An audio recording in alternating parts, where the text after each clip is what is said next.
Bus ఎక్కిన వాళ్ళు కూడా ఒక్క దగ్గర కూర్చోలేదు. ఒకరు ముందు కూర్చుంటే ఒకరు వెనక కూర్చొని టికెట్ తీసుకున్నారు. అంత చాకచక్యంగా వ్యవహరించి హైదరాబాద్కు వచ్చి ఎవరికి వాళ్ళు ఆ ట్యాంక్ బండ మీదకి తువ్వలు వెతుక్కొని వ్యూహాలు రచించుకున్నారు. ప్రణాళిక ఒక్కటే కేంద్రంగా ప్రకటించినాం కానీ వ్యూహాలు మాత్రం ఎవరి వారవి. ఇందులో న్యూ డెమోక్రసీ వాళ్ళు వేసినటువంటి వ్యూహం చాలా కీలకమైంది.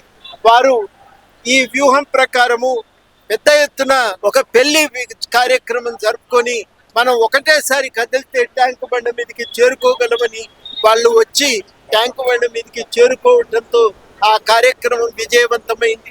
కొందరు మసీదుల్లోకి వెళ్ళి నమాజ్ చేసుకొని తోసుకొని వచ్చారు ట్యాంకు బండ మీదకి. రకరకాలుగా ఆ రోజు మొత్తం మీదనైతే కార్యక్రమం విజయవంతమైతే దానికి సంబంధించి ఆ రోజు అనుకున్నది ఒకటి, తెలంగాణ ఉద్యమం నడవటానికి కావలసినంత అందరికీ పేరు పేరున ఇవాళ మిలియన్ మార్చు మనము విజయవంతంగా జరుపుకున్న రోజు. 15 సంవత్సరాలు గడిచింది. నిజంగా యాదికొస్తే చరిత్ర ఇంత వేగంగా మనం దాటి వచ్చినమా అని వాళ్ళ ఆశ్చర్యం అనిపిస్తుంది. కానీ 15 సంవత్సరాల కాలం గడిచింది. ఇవాళ రేపటి నుంచి 16 సంవత్సరంలోకి మనం ప్రవేశిస్తాం. ఈ 15 సంవత్సరాల క్రితం ఇట్లా కార్యక్రమం ప్రణాళిక వేసుకున్నప్పుడు ఆ రోజు చాలా ఇబ్బందులు ఉండే. చాలా అంతర్గతంగా కూడా మన లోపల ఇది హింసకు దారితీస్తుంది, మనం ఈ కార్యక్రమాన్ని నిర్వహించలేము అనే అనుమానాలతో దీన్ని వాయిదా వేద్దాము అనే ప్రతిపాదన వచ్చింది. కానీ కార్యక్రమం ఉత్సాహాన్ని రగిలించింది. ఇంత జరిగినాక వాయిదా వేస్తే మళ్ళీ మనం తెలంగాణ మూవ్మెంట్ మీద ప్రజలకు మళ్ళీ మన మీద నమ్మకం రాదు, ఈ నమ్మకాన్ని శాశ్వతంగా మనం కోల్పోతాము అని అందరం కూడా ఆ రోజు గట్టిగా నిర్ణయం తీసుకున్న తర్వాత మొత్తం మీదనైతే ఆ రోజు కార్యక్రమం జరుపుదాం, జాగ్రత్తలు తీసుకుందాం, ప్రజలపైన నమ్మకం ఉంచుదాం, వాళ్ళు ఎట్టి పరిస్థితుల్లో హింసకు దిగరనే విశ్వాసం నాకుంది అని మేమందరం కూడా ప్రతిపాదిస్తే అందరూ అంగీకరించారు. దాని ప్రకారమే పరీక్షలు అయిపోయినాక గంట తర్వాత అంటే 1 గంటకు మొదలు పెడదాం, 4ంటికి ముగిద్దాం కానీ కార్యక్రమం చేద్దామని తీర్మానించుకున్న తర్వాత మరి ప్రభుత్వం ఆంక్షలు పెట్టింది. ఇవాళ నమ్మశక్యంగా అనిపించదు కానీ ఆ రోజు మేము లెక్కలు తీస్తే 50,000 మందిని అరెస్ట్ చేసాం. 50,000 మందిని అరెస్ట్ చేస్తే కూడా దాన్ని ఇంకా వెనుకకు పోకుండా కార్యక్రమం నడపాలని, ముందే హైదరాబాద్కు రావాలని ఇంతకుముందు సంజయ్ చెప్పినట్టు అనుకున్నాం. ఆ పద్ధతి ప్రకారమే పిల్లలు హైదరాబాద్ రావటం మొదలైంది. ఎందుకంటే గుంపుకు వచ్చిన వాళ్ళందరినీ ప్రశ్నించి దించుతున్నారు. బస్ ఎక్కిన వాళ్ళు కూడా ఒక్క దగ్గర కూర్చోలేదు. ఒకరు ముందు కూర్చుంటే ఒకరు వెనక కూర్చొని టికెట్ తీసుకున్నారు. అంత చాకచక్యంగా వ్యవహరించి హైదరాబాద్కు వచ్చి ఎవరికి వాళ్ళు ఆ ట్యాంకు బండ మీదకి తువ్వలు వెతుక్కొని వ్యూహాలు రచించుకున్నారు. ప్రణాళిక ఒక్కటే కేంద్రంగా ప్రకటించినాం కానీ వ్యూహాలు మాత్రం ఎవరి వారవి. ఇందులో న్యూ డెమోక్రసీ వాళ్ళు వేసినటువంటి వ్యూహం చాలా కీలకమైంది. వారు ఈ వ్యూహం ప్రకారము పెద్ద ఎత్తున ఒక పెళ్లి కార్యక్రమం జరుపుకొని మనం ఒకటేసారి కదిలితే ట్యాంకు బండ మీదకి చేరుకోగలమని వాళ్ళు వచ్చి ట్యాంకు బండ మీదకి చేరుకోవడంతో ఆ కార్యక్రమం విజయవంతమైంది. కొందరు మసీదుల్లోకి వెళ్ళి నమాజ్ చేసుకొని తోసుకొని వచ్చారు ట్యాంకు బండ మీదకి. రకరకాలుగా ఆ రోజు మొత్తం మీదనైతే కార్యక్రమం విజయవంతమైతే దానికి సంబంధించి ఆ రోజు అనుకున్నది ఒకటి, తెలంగాణ ఉద్యమం నడవటానికి కావలసినంత ఇంధనం అయితే దొరికింది, ఈ బండి నడుస్తుంది అనే విశ్వాసం మాకు కలిగింది. ప్రజలు జేఏసీ పైన నమ్మకాన్ని సాధించుకోగలిగారు. మేము జేఏసీ నమ్మకాన్ని ప్రజల్లో నిలబెట్టుకోగలిగింది. ఇవన్నింటి కారణం వల్ల జరిగినటువంటి ఆందోళన. ఎందుకు ఇది ప్రత్యేకంగా జరపాలనుకుంటున్నాం అంటే తెలంగాణ ఉద్యమానికి ఒక కీలకమైనటువంటి మలుపు తిప్పినది మిలియన్ మార్చ్ కార్యక్రమం. అట్లాంటి కార్యక్రమాన్ని గుర్తు చేసుకోకపోతే మనం తెలంగాణ ఉద్యమం ప్రజల పాత్రను మర్చిపోయినట్టే లెక్క. తెలంగాణ అంటే కేవలము ఒక వ్యక్తి ఒక కార్యక్రమం వల్ల వచ్చింది కాదు, అనేక ఆందోళనల ఫలితంగా తెలంగాణ వచ్చింది. అందులో కీలకంగా మలుపు తిప్పిన కార్యక్రమం.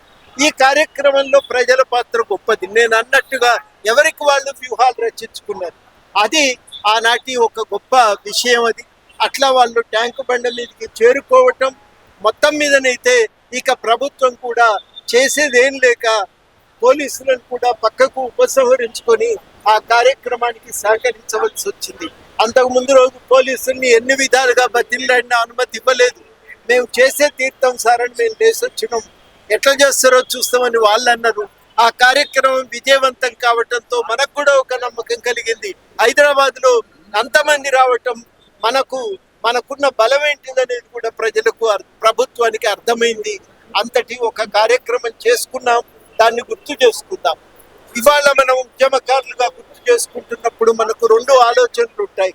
మొదటి ఆలోచన, మన త్యాగాల ఫలితంగా రాష్ట్రం ఏర్పడ్డది కాబట్టి మనందరికీ ఒక గుర్తింపు కావాలనుకుంటున్నాం.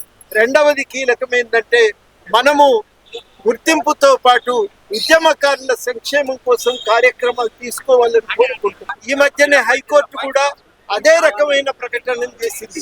హైకోర్టు ఏమన్నదంటే మీరు హామీ ఇచ్చిన విధంగా వాళ్లకు సంక్షేమ పథకాలను అమలు చేయాలని కూడా వారు ప్రకటించడం జరిగింది. మొత్తం మీదనైతే ఈ కార్యక్రమాల్లో ఇది మొదటి అంశం. మనం ఎందుకు గుర్తు చేసుకుంటున్నాం చరిత్రను అంటే, మనం మొదట చెప్పదలుచుకుంది, మనం ఎందుకు గుర్తు చేసుకుంటున్నామంటే, మనం మొట్టమొదట చెప్పేది తెలంగాణ ఉద్యమానికి మన అందరం కూడా కలిసి దీన్ని మనం రాష్ట్రాన్ని తెచ్చినాం.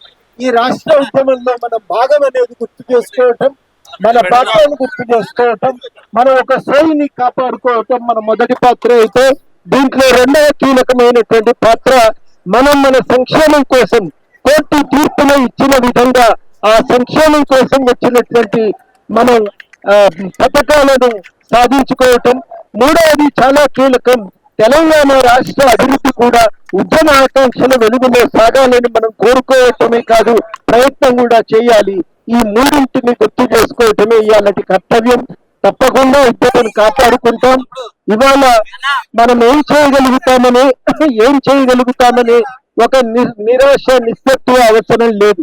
మనకు సమాజంలో గతంలో మన్నంటి వాళ్ళని కొట్లాడితేనే తెలంగాణ వచ్చింది.